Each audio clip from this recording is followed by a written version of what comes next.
The void of space consumed everything. Sound, heat, hope.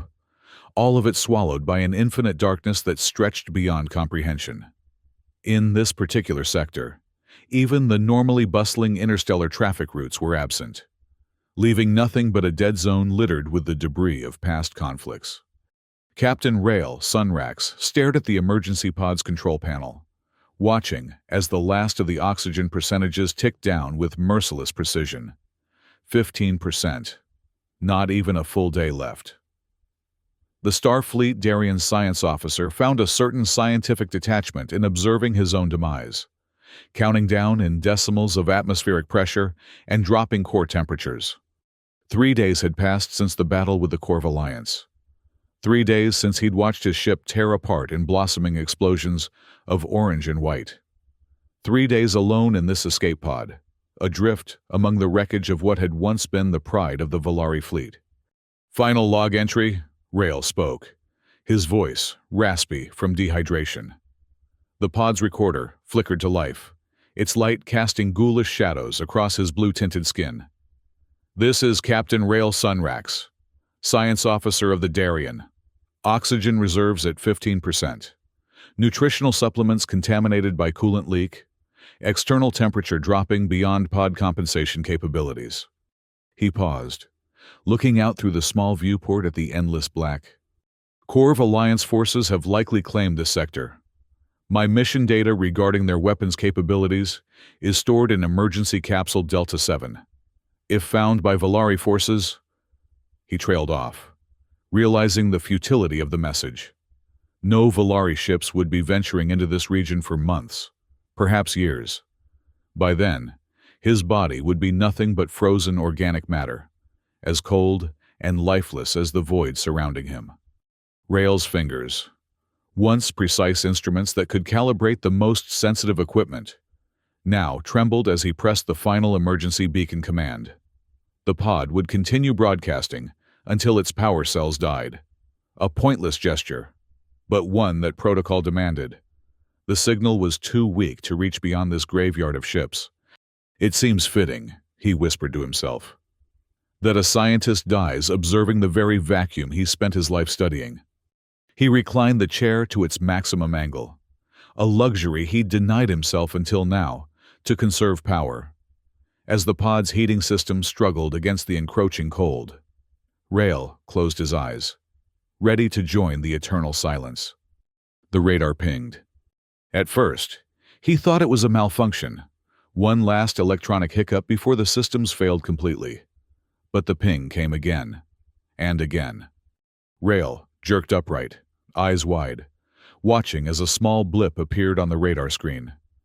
Something was moving toward him, not drifting, moving with purpose, adjusting course. Corv, he whispered, his heart racing.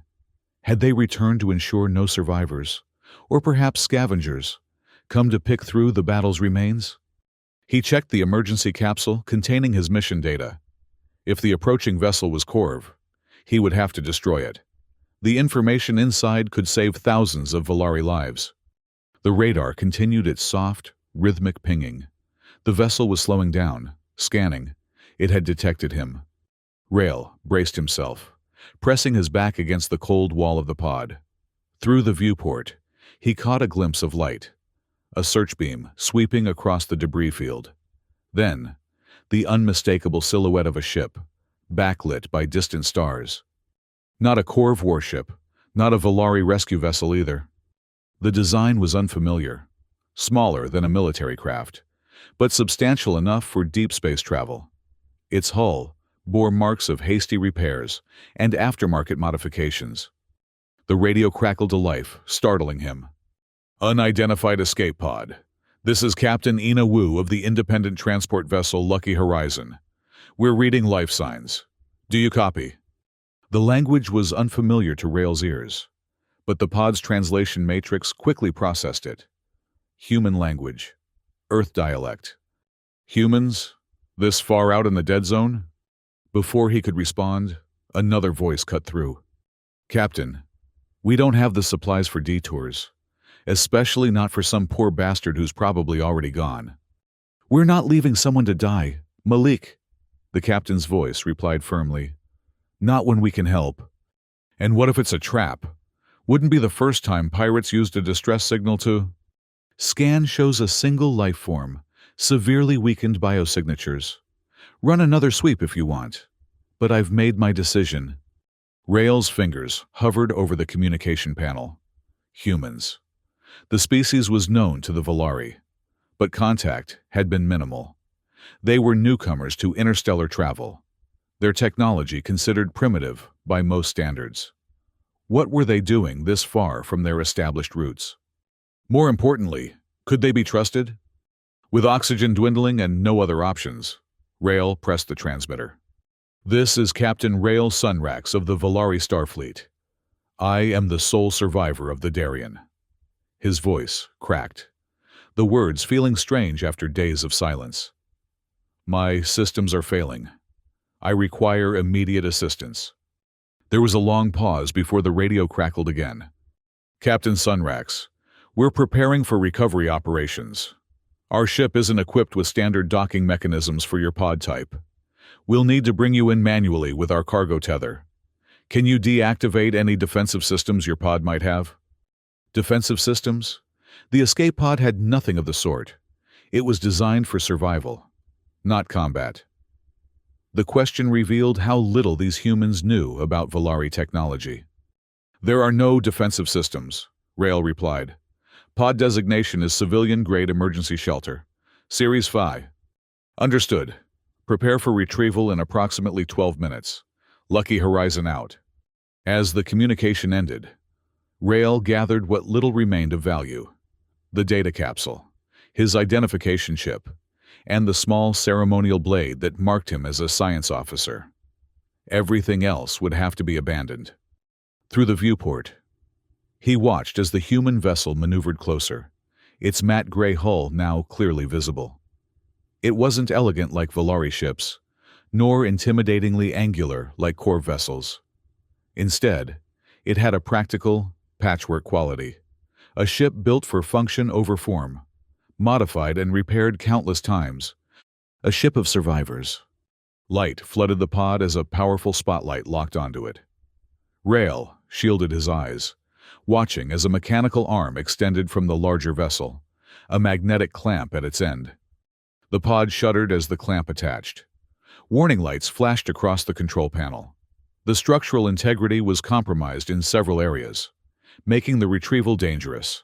If the hull breached completely before he was aboard their ship, Rael felt the pull as the tether began to retract, slowly drawing his pod toward the open cargo bay of the Lucky Horizon. The journey seemed agonizingly slow, each meter bringing him closer to either salvation or a new kind of danger. After all, he knew nothing about these humans or their intentions.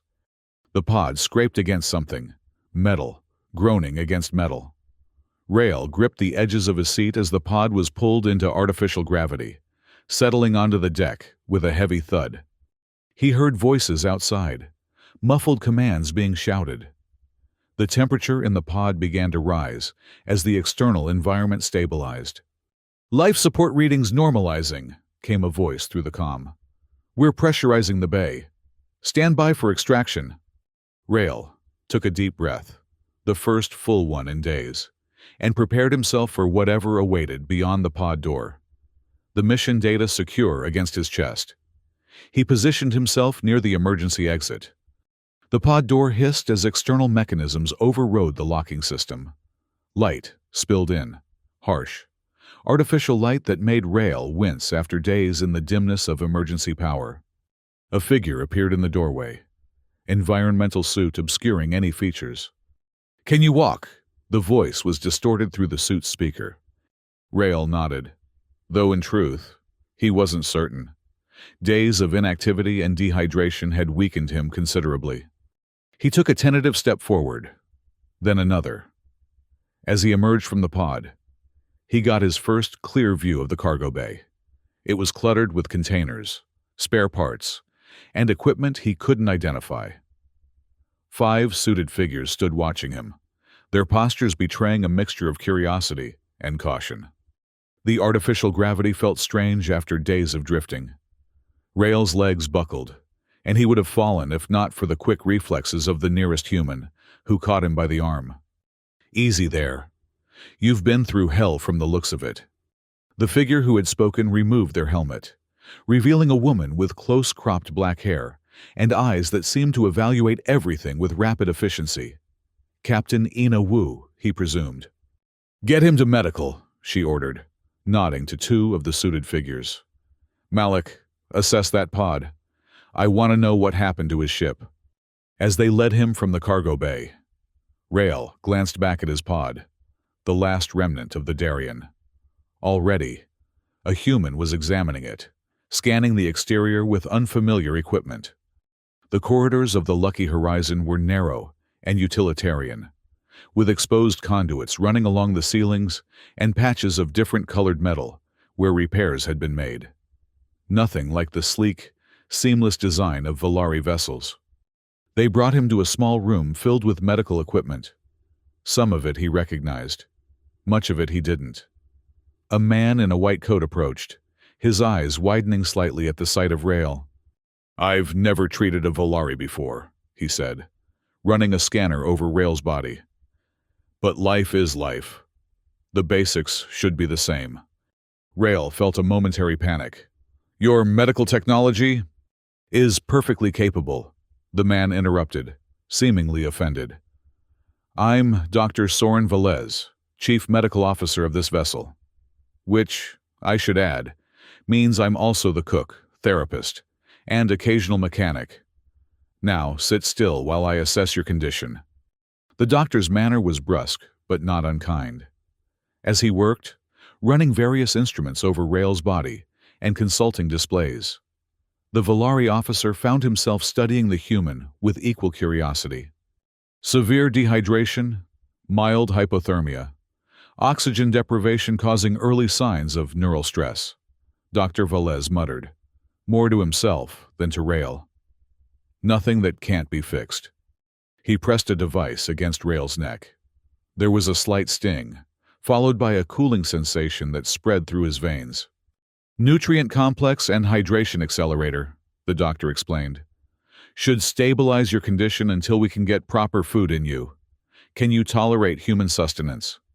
Rael nodded. "Volari digestive systems are adaptive. Most carbon-based food sources are compatible." "Good. Because we don't exactly stock alien MREs." The doctor stepped back, setting aside his instruments. "You'll live, Captain. Though I'd recommend rest for at least 24 hours. The door slid open, and Captain Wu entered, followed by a tall man with dark skin and a perpetual frown, the one she had called Malik. "Doctor, how's our guest?" "Stable.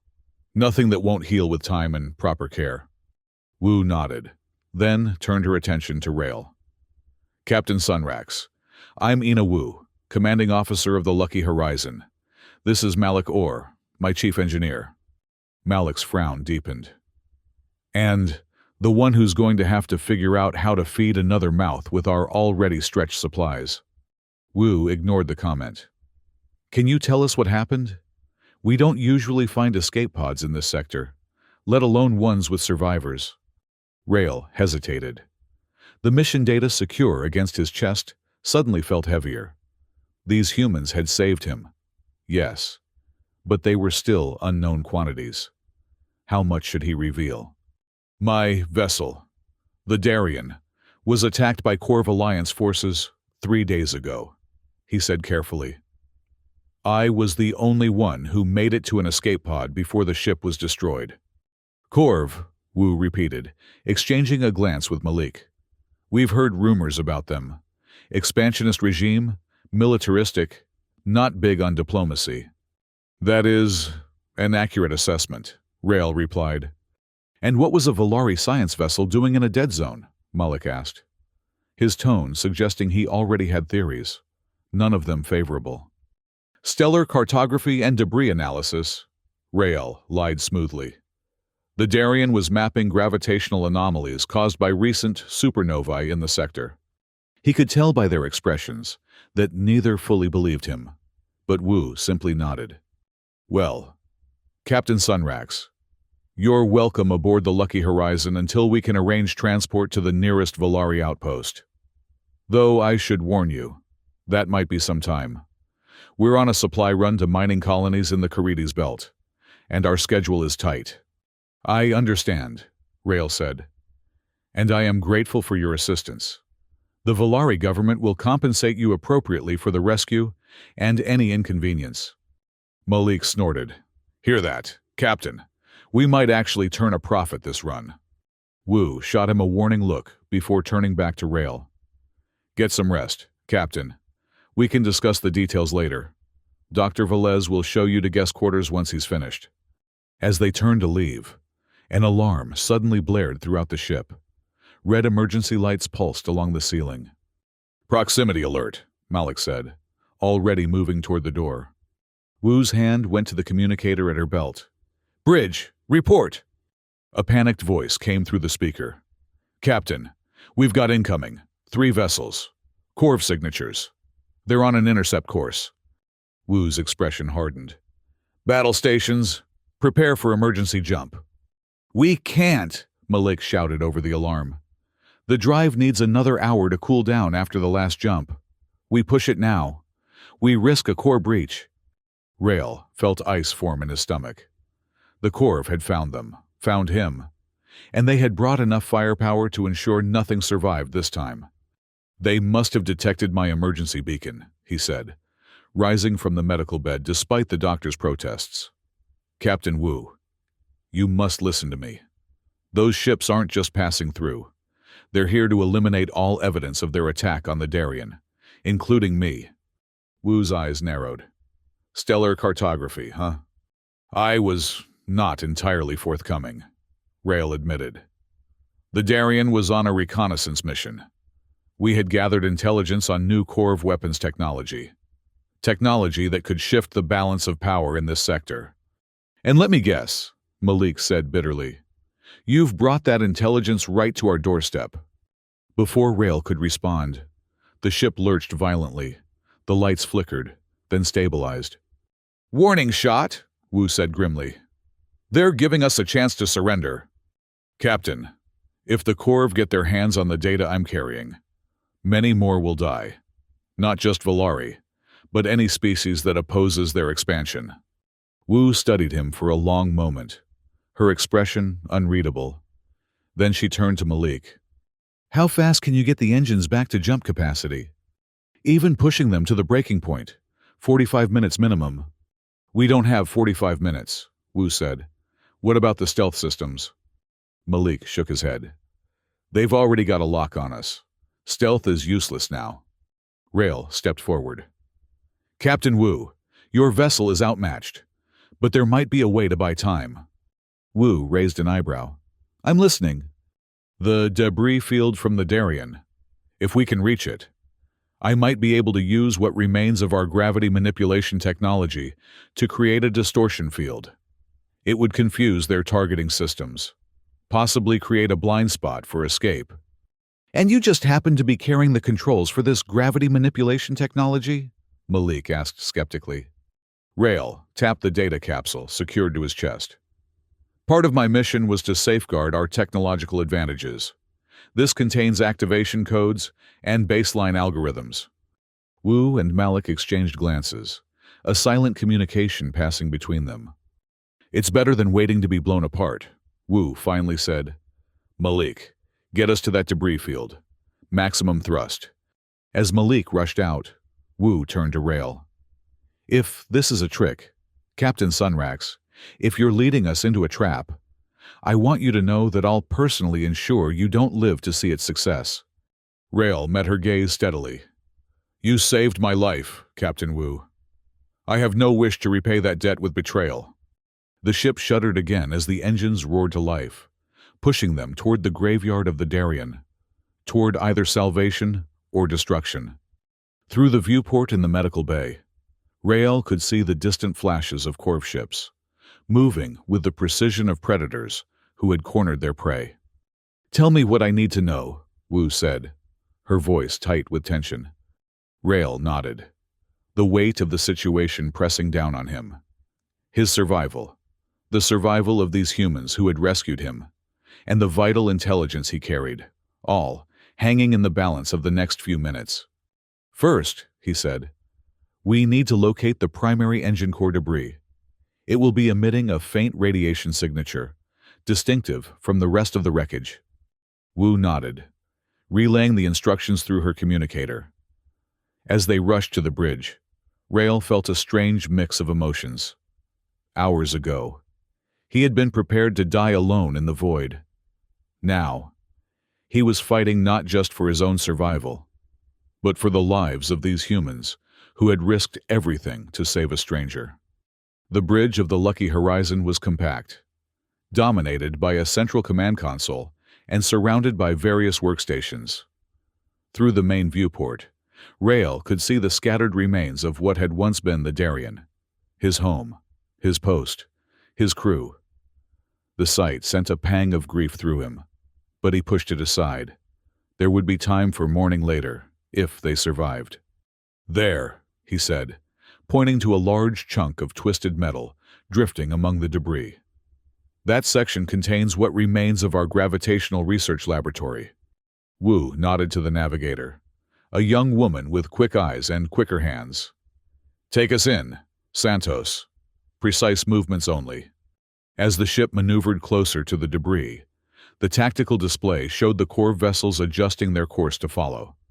They were maintaining distance, content for now, to let their prey exhaust itself before moving in for the kill. "They're being cautious," Rael observed. "The Corv know about our gravitational technology. It's what they wanted from the Darien. They're afraid we might have something operational." "Do we?" Wu asked, her eyes not leaving the approaching debris. Rael hesitated. "Not in the way they fear, but perhaps enough to create confusion." The ship eased alongside the massive chunk of laboratory debris. Up close, Rael could see the Volari markings still visible on its surface, the familiar symbols of his people's scientific legacy. "Malik, prepare for EVA," Wu ordered. "We need to salvage whatever components Captain Sunrax requires." "Wait," Rael said. "The radiation levels are too high for human physiology. I should go." Wu studied him. "You're barely recovered from near death." "I am a Volari," Rael replied with a hint of pride. "Our cellular structure is more resilient to radiation than yours. Besides, I know exactly what to look for." After a moment's consideration, Wu nodded. "Malik will accompany you to the airlock and guide you through our EVA procedures. The suits are designed for humans, but they should accommodate your physiology well enough for a short excursion." The preparation was quick, necessity overriding the usual safety protocols. As Rael donned the slightly ill-fitting environmental suit, Malik provided terse instructions on its operation. "Oxygen recyclers are here," the engineer said, tapping a control on the chest plate. "Emergency thrusters on the back. Communication link is always open. We'll hear everything you say, so keep the commentary professional." Rael nodded, recognizing the warning beneath the instruction. Malik still didn't trust him. "I understand. You've got 15 minutes before the Corv decide they're tired of waiting," Malik continued. "Make them count." The airlock cycled, and Rael found himself floating in the void once more, but this time with purpose rather than resignation. He activated the suit's thrusters, propelling himself toward the laboratory debris. As he navigated through the twisted metal, memories flooded back. The clean, orderly laboratory that had once occupied this space. The brilliant minds that had worked alongside him. The discoveries they had made. All gone now, reduced to floating scrap in the emptiness of space. "I'm approaching the main research chamber," he reported, his voice tight with emotion he couldn't fully suppress. "The gravitational array should be, yes, there it is, partially intact."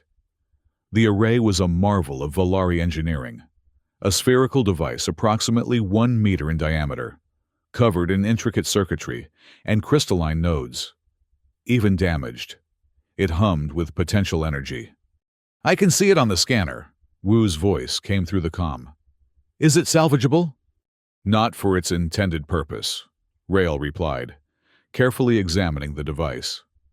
But the primary emitters are intact. With the right power source and the activation codes in my data capsule, we might be able to create a localized gravitational distortion. Might? Malik's skeptical voice cut in. Science is rarely certain. Engineer or, Rail replied, as he worked to detach the array from its housing. But in this case, I would estimate a 70% chance of success. And the other 30%? We create a gravitational singularity that crushes your ship and everything within a 1,000-kilometer radius. There was a long pause. Stick with the 70%, Wu finally said. How soon can you have it aboard? Rail secured the final connection and carefully pulled the array free. I'm on my way back now. Using the suit's thrusters, he navigated back toward the lucky horizon, the precious device clutched tightly in his arms. Through the helmet's display, he could see the core vessels moving closer, their patience evidently wearing thin. As he approached the airlock, a warning light flashed on his suit's display. The radiation levels from the array were increasing. The damage was worse than he had initially assessed. Captain Wu, he said urgently, the array is becoming unstable. We need to integrate it with your ship's power systems immediately upon my return. Understood. Malik is standing by in the engine room. The airlock cycled, and Rail felt the artificial gravity take hold as he entered the ship. Malik was waiting, his expression a mixture of fear and determination. This way, he said, leading Rail through the corridors at a rapid pace. I've prepared a coupling that should interface with your technology, based on the scans we took of your escape pod. The engine room was hot, filled with the smell of ozone and lubricant. Various crew members worked frantically at consoles, monitoring systems that were clearly being pushed beyond their designed limits. Malik directed Rail to a cleared workstation, where a complex arrangement of cables and power converters had been assembled. Will this work? The engineer asked. Rail examined the setup. It was crude by Volari standards, but ingenious in its own way. With modifications, yes. We need to alter the power flow to create a resonance with the array's crystalline structure. Together, they worked with frantic precision, Rail providing instructions as Malik's skilled hands made the necessary adjustments. The ship rocked occasionally as the core vessels fired warning shots, each one closer than the last. They're done playing games, Wu's voice came over the intercom. Whatever you're doing down there, do it faster. Rail connected his data capsule to the array, inputting the complex activation codes that would bring the damaged device to life. As the final sequence was entered, the array began to hum, the crystalline nodes glowing with an eerie blue light. It's working, he said, a note of surprise in his voice. The array is accepting the command protocols. What now? Malik asked, wiping sweat from his brow. Now we need to calibrate it to create a specific pattern of gravitational waves.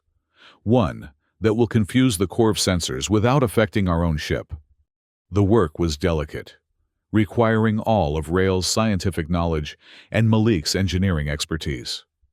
As they fine-tuned the array, Rail found himself impressed by the human's adaptability and intuition.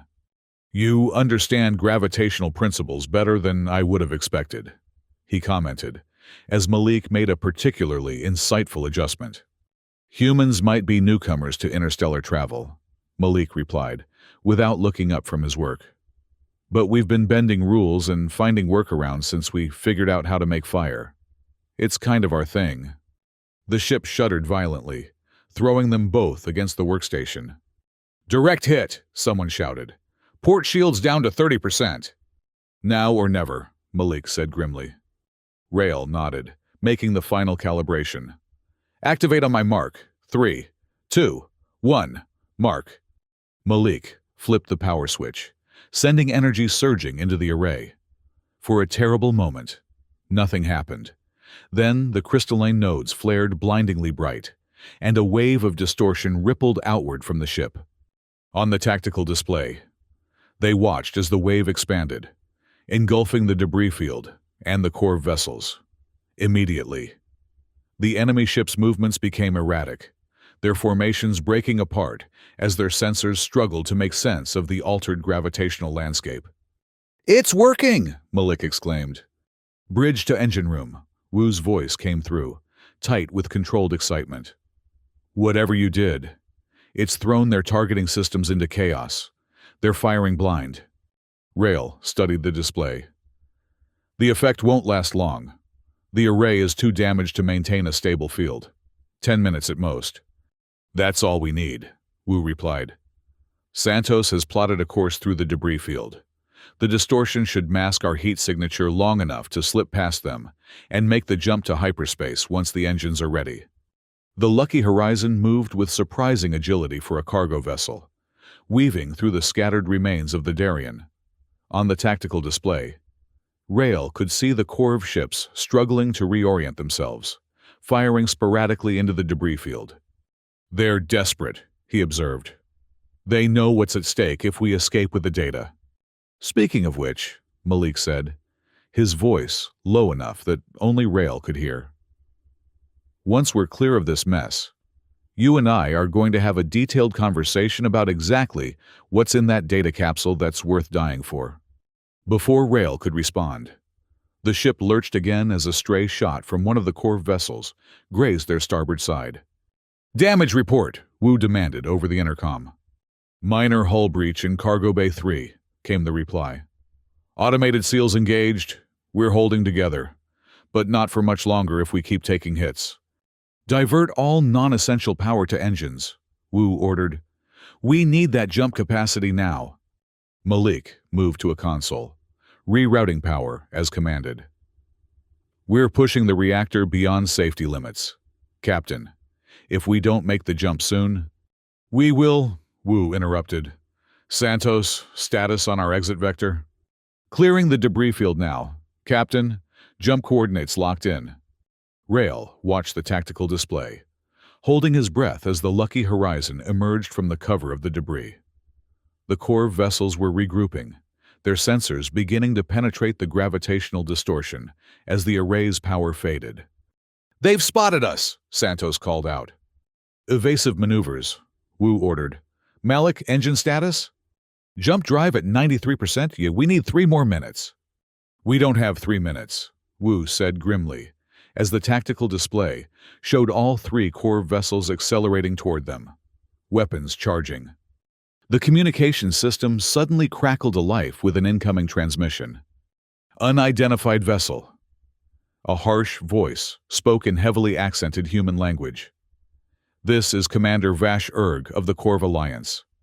Return the Volari fugitive and his stolen data immediately, or be destroyed." Wu glanced at Rail, her expression questioning. He shook his head slightly. Surrendering was not an option. Not for him. And certainly not for these humans who had risked everything to save him. To his surprise, Wu smiled, a fierce, determined expression that transformed her face. "Open a channel," she ordered. "Captain, what are you doing?" Malik hissed. "Buying us time the old-fashioned way," she replied, before addressing the Corv commander. "Commander Erg, this is Captain Ina Wu of the independent transport vessel, Lucky Horizon. We have no quarrel with the Corv Alliance. Your harboring of a Volari spy says otherwise," Erg replied. "Surrender him and the data he carries, or face the consequences." Wu leaned forward, her voice taking on a casual, almost conversational tone that contrasted sharply with the tension in the air. "You know, Commander, where I come from, we have traditions for resolving disputes between captains. One ship against one ship, one commander against one commander. A test of skill and strategy rather than brute force." There was a pause. Then Erg's voice returned, curiosity evident despite his hostility. "Explain this tradition." "A challenge," Wu said. "Your fastest ship against mine. A race through the asteroid field at the edge of this sector. If you win, we surrender. If we win, You let us go on our way. Malik stared at Wu as if she had lost her mind.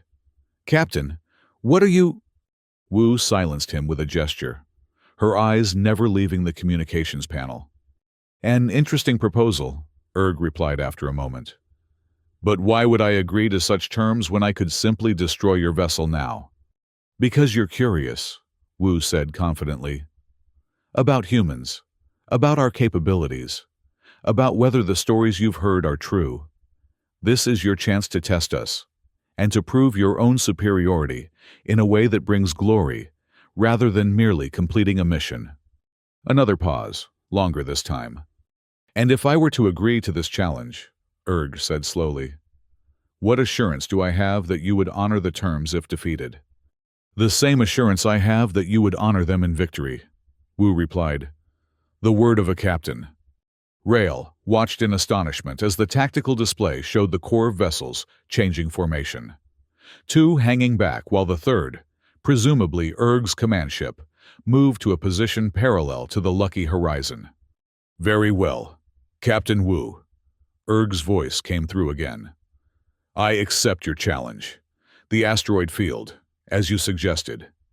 First vessel to reach the far side claims victory. Wu nodded to Santos, who was already plotting the course. Agreed. Shall we begin immediately? Indeed. Though I should warn you, the Corps are not known for losing gracefully. The communication ended, and Malik immediately rounded on Wu. Have you completely lost your mind? We can't outrun a Corps warship. We don't need to outrun them, Wu said calmly. We just need to keep them occupied until the jump drive is ready. She turned to Rael. How long will the gravitational distortion last? Rael checked the array's readings. 7 minutes, perhaps less. The effect is already weakening. And how would it affect an asteroid field? Wu asked, a calculating look in her eyes. Understanding dawned on Rael. It would create unpredictable gravitational eddies, making the asteroid's movements chaotic and impossible to calculate precisely. Exactly, Wu said with a satisfied nod. Santos, set course for the asteroid field. Maximum sustainable thrust. Malik, I need that jump drive ready the moment we clear the field. And if we don't clear the field? Malik asked grimly. Then we'll have bigger problems than Corps warships, Wu replied. Rael, can you modify the array to focus its effect primarily behind us? Create a kind of gravitational wake that would affect pursuing vessels more than us? Rael considered the request. Yes, but it would accelerate the array's deterioration. We might get only 3 or 4 minutes of effect before it fails completely. Make it happen, Wu ordered. Every second counts now. As Rael and Malik returned to the array to make the necessary modifications, the lucky horizon accelerated toward the distant asteroid field, the Corps command ship following at a matching pace. On the tactical display, the other 2 Corps vessels maintained their position, watching. They're honoring the challenge, Rael said with surprise. For now, Malik replied grimly. But the moment it looks like we might win, or the moment their sensors penetrate our gravitational tricks, they'll be on us with everything they've got. Working quickly, they reconfigured the array to project its distortion field in a concentrated pattern behind the ship. As they finished, the first asteroids came into view, massive chunks of rock and ice drifting in a loose belt at the edge of the sector. Approaching the asteroid field, Santos reported from the bridge. Entry point in 30 seconds. Activate the modified array, Wu ordered. Rael engaged the device, watching as the crystalline nodes flared once more. On the tactical display, the gravitational distortion appeared as a rippling wake behind the lucky horizon. Jump drive at 98%, Malik reported, his eyes fixed on the engine readouts. 2 more minutes. The ship plunged into the asteroid field, Santos's skilled hands guiding it between the massive rocks with precision that impressed even Rael. Behind them, the Corps vessel followed, matching their course exactly. They're good, Wu admitted, watching the tactical display. But let's see how they handle a little chaos. The gravitational wake began to take effect, causing asteroids behind the Lucky Horizon to shift unpredictably. The Corv ship adjusted quickly, its superior maneuverability allowing it to avoid the first few altered trajectories. "They're still on our tail," Santos reported, "and gaining." "Push the engines harder," Wu ordered. "We need to reach the densest part of the field before they catch us." The Lucky Horizon surged forward, weaving through increasingly tightly packed asteroids. The gravitational distortion grew more pronounced, creating a cascade effect as each affected asteroid influenced others around it. On the tactical display, they could see the Corv ship beginning to struggle with the unpredictable environment, forced to make increasingly drastic maneuvers to avoid collisions. "It's working," Rail said, a note of surprised admiration in his voice. "They can't predict the asteroid movements because the gravitational constants keep changing." "Human ingenuity," Wu replied with a tight smile. "We're good at turning disadvantages into advantages." The array suddenly sparked, the crystalline nodes flickering. "We're losing it," Malik warned. "Power fluctuations are destabilizing the field."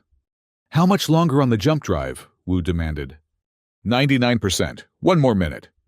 The ship shuddered as a small asteroid grazed their port side, the shields barely absorbing the impact. "We can't take many more hits like that," Santos called out, her hands flying over the navigation controls. "We won't have to," Wu said, her eyes fixed on the tactical display. "Look." The Corv vessel had slowed, clearly struggling with the increasingly chaotic environment.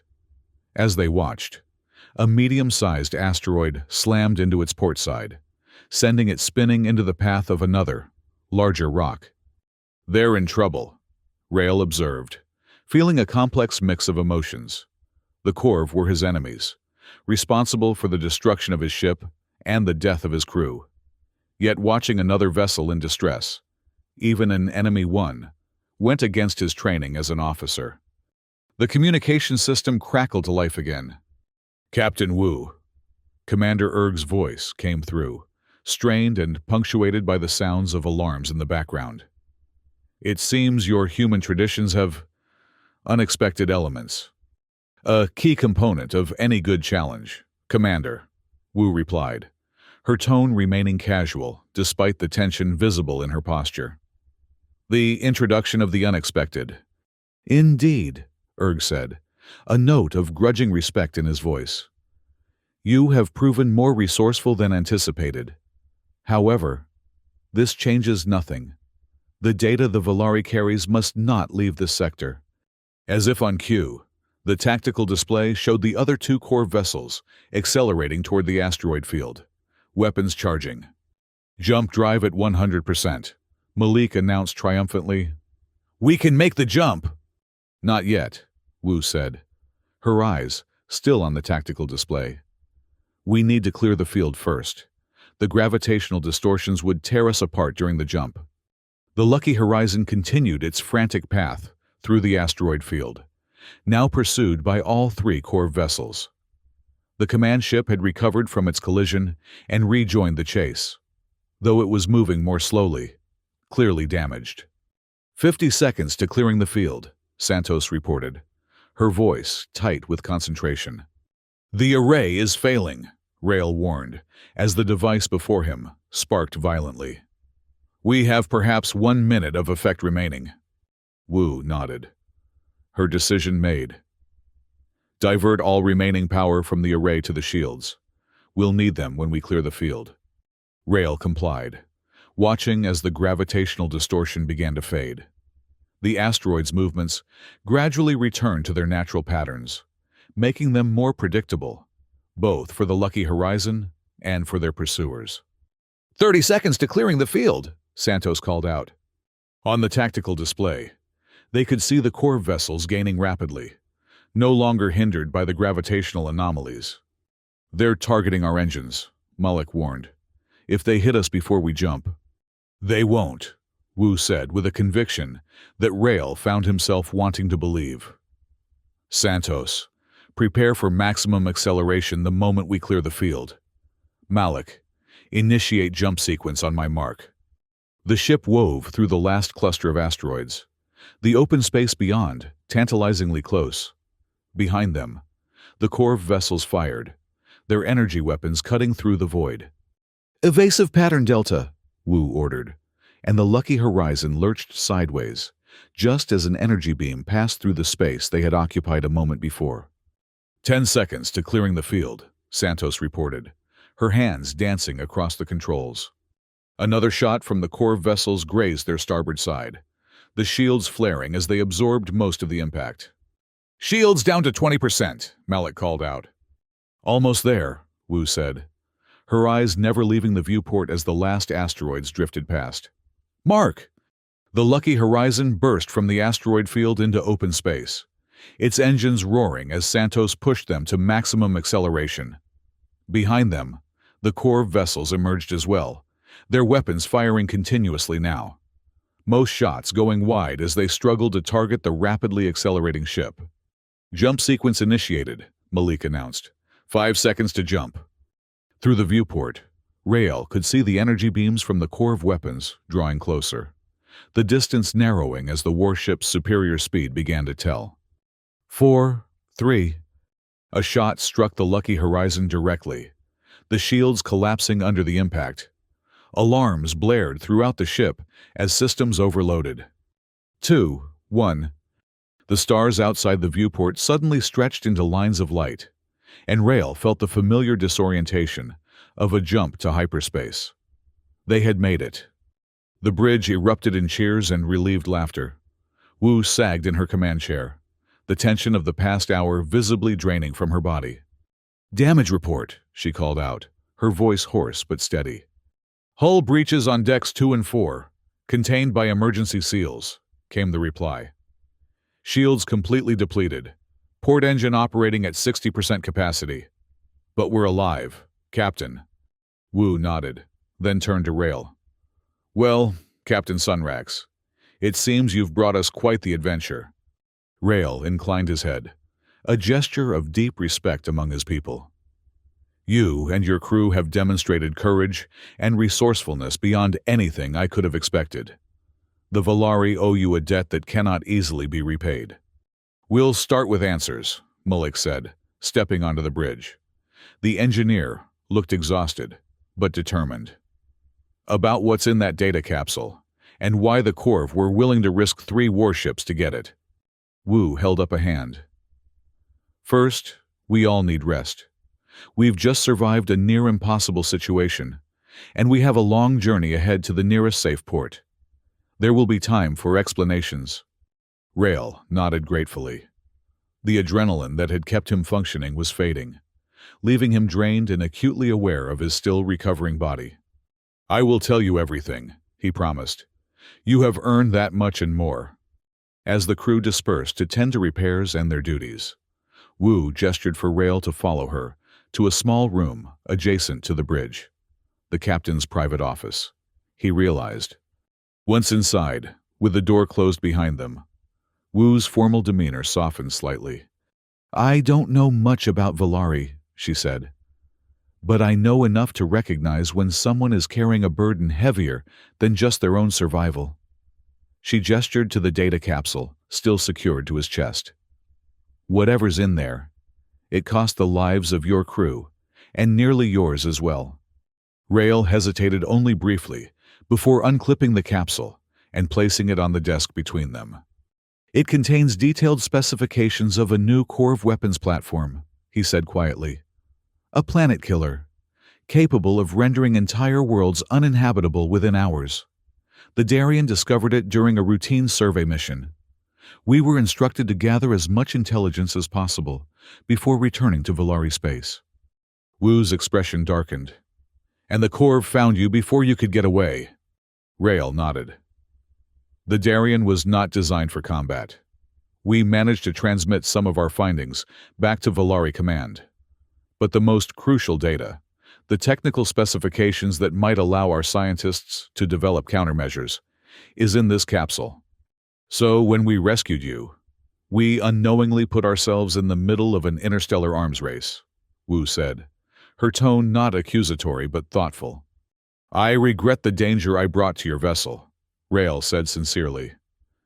Had I known you were civilians, I might have... He trailed off, unsure how to finish the sentence. Let yourself die in that pod, Wu suggested. Rael remained silent, which was answer enough. Wu sighed, leaning back in her chair. Humanity is still finding its place among the stars.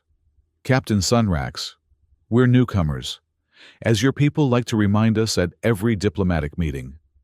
But if there's one thing we've learned in our short history of space travel, it's that the line between civilian and military becomes very thin when planet killers are involved. She stood, moving to a small cabinet from which she retrieved 2 glasses and a bottle containing an amber liquid. I don't know if Volari drink alcohol, she said, pouring a small amount into each glass. But on human ships, it's tradition to share a drink after cheating death together. Rael accepted the offered glass. Volari physiology processes alcohol differently than humans, but the tradition is not unfamiliar to us. They touched glasses in a silent toast before drinking. The liquid burned pleasantly down Rael's throat, warming him from within. So, Wu said after a moment, what happens now? The nearest Volari outpost is at least 2 weeks' journey from our current position, assuming we can repair the engines enough for another jump. The data must reach Volari Command, Rael said firmly. But I will not ask you to place your ship and crew in further danger. If you can transport me to any major trading hub, I can arrange for secure passage from there. Wu studied him, her expression unreadable. And if the Corps are watching those hubs, they must know we survived. It is a risk, Rael acknowledged, but one I must take. Wu was silent for a long moment, contemplating her drink. When she spoke again, her voice was quieter, more reflective. You know, when we detected your pod, Malik was right, we didn't have the supplies for a detour. Taking you aboard was a risk to our mission, our profit margins, even our safety as it turned out. She looked up, meeting his eyes. But there are some things that transcend practical considerations. Some principles that define who we are as a species. Compassion, Rael said, understanding dawning. You could not leave me to die, even though it was the logical choice. Wu nodded. Humans have a saying. The true measure of any society can be found in how it treats those who are in danger. We're still learning our place in this galaxy, still making mistakes and stumbling through diplomatic protocols. But some things we know for certain. She finished her drink and set the glass down with a soft click. We'll get you and your data to Volari space, Captain. Not because of potential rewards or political advantages, but because it's the right thing to do. Rael felt something shift within him, a perspective changing, a prejudice dissolving. He had known of humans as a species, had studied their brief history among the stars, but he had never truly understood them until this moment.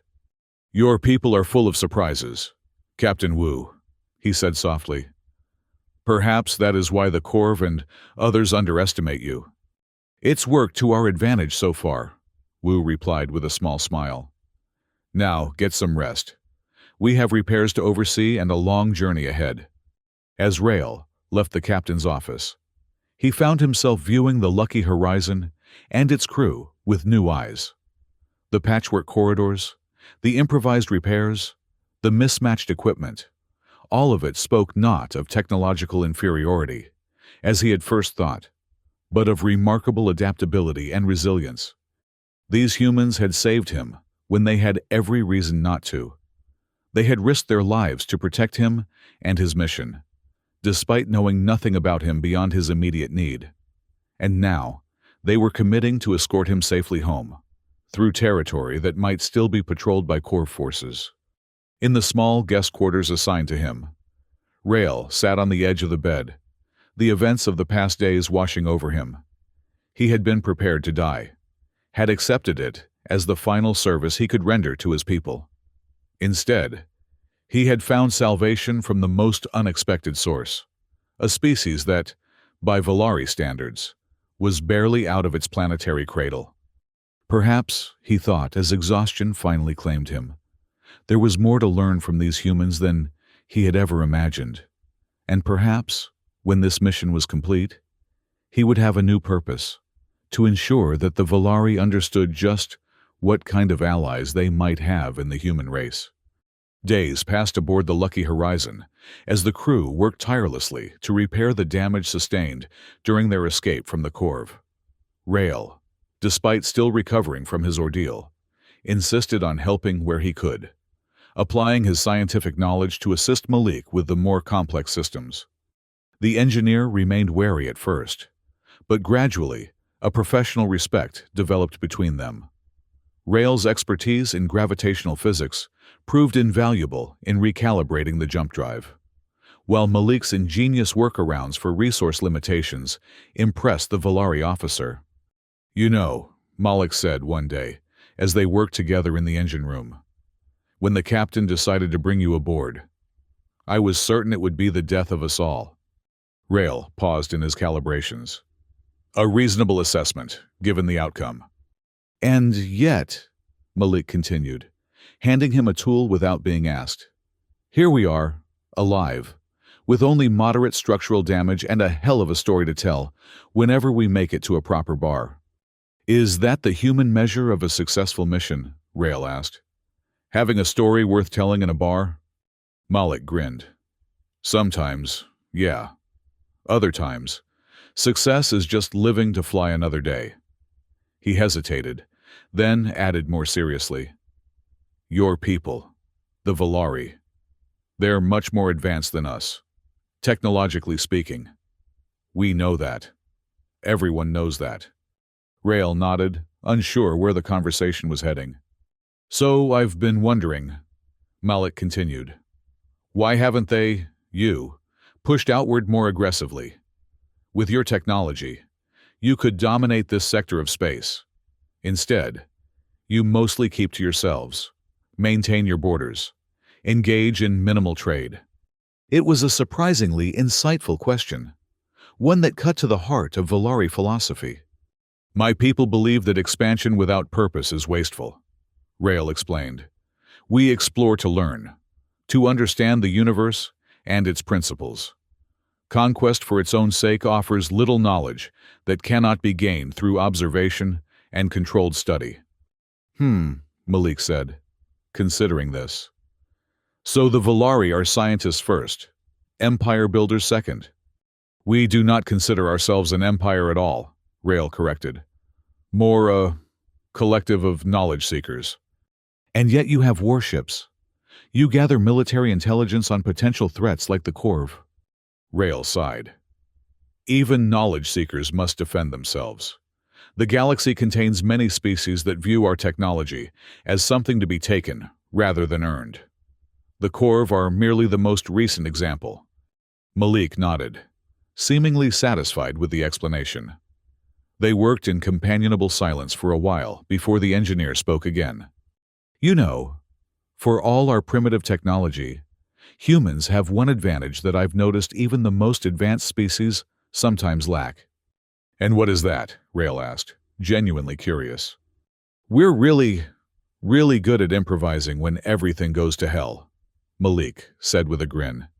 "It's practically our specialty." Rael thought about the gravitational array, about Captain Wu's challenge to Commander Erg, about the daring escape through the asteroid field. "I believe I have witnessed this specialty firsthand." "And that," Malik said, closing a panel with a satisfying click, "is why the Corv and others should be very careful about underestimating us." The repairs continued, with the Lucky Horizon gradually regaining its functionality. Throughout the ship, Rael observed the crew working with a cohesion that belied their diverse backgrounds. Each person had multiple roles, stepping in wherever needed without hesitation or complaint. Dr. Velez, besides tending to the injuries sustained during their escape, could be found helping in the galley or assisting with minor repairs. Santos, when not at the navigation console, worked alongside others to recalibrate the sensor arrays. Even Captain Wu took regular shifts with maintenance tasks. Her leadership evidenced not by distance from labor, but by her willingness to work alongside her crew.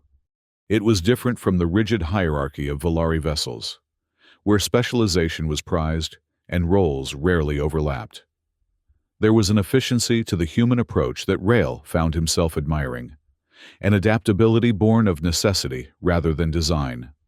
On the fifth day, after their escape, Rael was invited to join a meal in the ship's small communal area. The crew had gathered to celebrate the completion of the major repairs, the mood lighter than he had seen it since coming aboard. "Captain Sunrax," Wu called as he entered, gesturing to an empty seat at the table. "Join us. Malik tells me you've been instrumental in getting our jump drive back to full capacity." "I merely applied standard Volari principles to your existing framework," Rael said, as he took the offered seat. "Engineer Orr did the actual implementation." "Listen to that modesty," Dr. Velez said with a laugh. "You'd never know he basically rewrote our gravitational compensator algorithms from scratch." Food was passed around, simple fare by Volari standards, but prepared with evident care and creativity given the limited supplies. Rael accepted his portion gratefully, still amazed at how well his system tolerated human cuisine. "So, Captain," Santos asked between bites, "is it true that Volari ships can manipulate gravity to the point of creating artificial black holes?" Rael nearly choked on his food. "Where did you hear that?" Santos shrugged. "Trade station gossip. They say that's why no one messes with Volari research vessels, because they can collapse space-time if threatened." "An exaggeration," Rael said carefully. "While our understanding of gravitational physics is advanced, weaponizing it to that degree would be as dangerous to the user as to the target." "But theoretically possible?" Malik pressed. Rael considered his response. "Theoretical physics and practical application often have a vast gulf between them. Let us say that the rumors serve a purpose in discouraging piracy against our research fleet, and leave it at that." This answer seemed to satisfy the crew, who moved on to sharing stories of their own adventures and close calls. Rael listened, fascinated by the diversity of their experiences and the way they communicated, interrupting each other, laughing, arguing good-naturedly over details. It was during this meal that he truly began to understand the unique strength of humans. They were not the most technologically advanced species, nor the most physically imposing, nor even the most numerous in this sector of space. But they possessed a remarkable combination of adaptability, creativity, and determination that made them formidable in ways that couldn't be measured by conventional metrics. As the meal concluded and the crew dispersed to their duties, Captain Wu asked Rael to remain behind. "We'll be making our final jump tomorrow," she said, once they were alone. "It will bring us within range of the Volari outpost at Lyra Station. I've been able to establish secure communication with them, and they're sending an escort to meet us at the outer marker." Relief washed over Rael. "Thank you, Captain. Your efforts on my behalf." Wu waved away his gratitude. "Before we part ways, there's something I need to ask you, something important." Her serious tone caught Rael's attention. "Of course. This data you're carrying, about the Corv planet killer. What will the Volari do with it?" It was a question Rael had been expecting, though not quite in this form. "We will analyze it, develop countermeasures, ensure that such a weapon cannot be used against our worlds or our allies." "And then," Wu pressed, "will you develop your own version? Start an arms race that ends with everyone having the ability to render planets uninhabitable?" Rael hesitated. The question touched on matters of Volari security policy that were not typically shared with other species. And yet, after all they had been through together, he felt Wu deserved honesty. "That decision will be made at levels far above mine," he said carefully. "But Volari philosophy has always emphasized defensive rather than offensive capabilities. We seek to understand so that we can protect, not so that we can destroy." Wu studied him, searching for the truth behind his diplomatic answer. "The reason I ask is that humanity has been down this road before, on our home planet. weapons of mass destruction, arms races, mutually assured destruction. It nearly ended us more than once. I am familiar with human history, Rael acknowledged. Then you know we survived those eras by establishing rules, treaties, mutual agreements about what weapons were too terrible to use. Wu leaned forward, her expression intense. The galaxy needs something similar. Captain Sunrax, not just between humans and Valari, but between all spacefaring species. Rael understood what she was suggesting. You are proposing an interstellar non-proliferation treaty for planet killers and similar weapons. I'm proposing that someone needs to start the conversation, Wu said. And the Valari, with their scientific authority and their defensive philosophy, might be the perfect species to do it. It was a bold suggestion, far beyond what a cargo ship captain should be discussing with a science officer. And yet, Rael found himself considering it seriously. I am not in a position to make such policy decisions, he said slowly. But I can ensure that your suggestion reaches those who are... Wu nodded, seemingly satisfied. That's all I ask. That, and maybe a thought for the future of cooperation between our species. Humans may be newcomers, but as you've seen, we have something to contribute to this galaxy. Indeed you do, Captain, Rael agreed. And I, for one, will not forget it. The next day, the Lucky Horizon made its final jump, emerging near the designated coordinates where the Valari escort would meet them. As they waited, Rael gathered his few possessions, the data capsule, his identification chip, and the ceremonial blade that had somehow survived the destruction of the Darien. The crew assembled in the cargo bay to bid him farewell. Malik, still gruff, but now respectful, shook his hand in the human custom. Dr. Velez provided him with a small package of medical supplies, just in case the Valari medics need reference for treating you. Santos gave him a data crystal containing navigational charts for some of the less traveled routes the Lucky Horizon had mapped. A little thank you for the gravitational algorithms. Finally, Captain Wu stepped forward. It's been an honor, Captain Sunrax. Not many can say they've outrun a Corv war squadron and lived to tell about it. The honor has been mine, Rael replied sincerely. You and your crew have taught me much about courage, resourcefulness, and the true meaning of civilization. Wu smiled. Just remember our conversation when you deliver that data. Some knowledge needs to be protected in more ways than one. I will remember, Rael promised. The sensors alerted them to the arrival of the Valari escort, a sleek, silver vessel that dwarfed the Lucky Horizon, its design reflecting the elegant efficiency of Valari engineering. As the ships established communication and prepared for Rael's transfer, he took one last look around the cargo bay of the human vessel. It was cluttered, patched, improvised in a dozen different ways, and it had saved his life when all hope seemed lost. Your vessel's name, he said suddenly, turning to Wu. Lucky Horizon. Is there significance to it? Wu's expression softened. My grandfather used to say that the horizon isn't just a destination. It's a promise. A promise that no matter how dark the night gets, dawn will come again. The lucky part, she shrugged. Sometimes you need a little of that too. Rael nodded, understanding. A fitting name for a ship that brings hope to those lost in darkness. The transfer to the Valari vessel was smooth and efficient. As Rael stood on the pristine deck of his people's ship, watching through the viewport as the Lucky Horizon grew smaller in the distance, he felt a strange mix of emotions. Relief at returning to the familiar, gratitude for his rescue, and something else, a sense of responsibility, of purpose beyond his mission. The data capsule weighed heavily against his chest, its importance now entwined with Wu's words about protection and cooperation. When he delivered it to Valari Command, he would indeed ensure that her suggestion was passed along, not merely as a diplomatic courtesy, but as his own conviction as well. Perhaps this was the true value of his ordeal.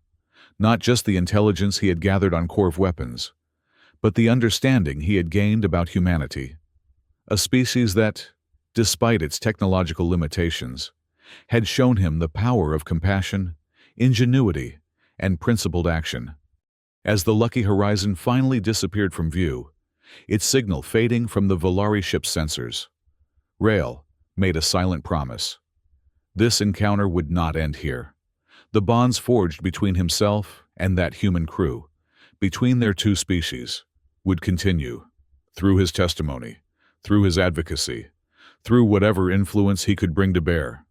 Left to die in the void of space, he had instead found not just rescue, but a new perspective on the galaxy and humanity's place within it. And that, perhaps, was the most valuable discovery of all. The news spread quickly through both Volari space and human territories. The story of a human cargo vessel that had risked everything to save a stranded alien officer, then outmaneuvered Corv warships to deliver him safely home. Though details varied in the telling, the core truth remained. In the vastness of space, where the cold calculus of survival often prevailed, compassion had triumphed over caution, and cooperation over conflict. For Captain Rael Sunrax, the journey that began in an escape pod drifting through the void continued long after his return to Volari space.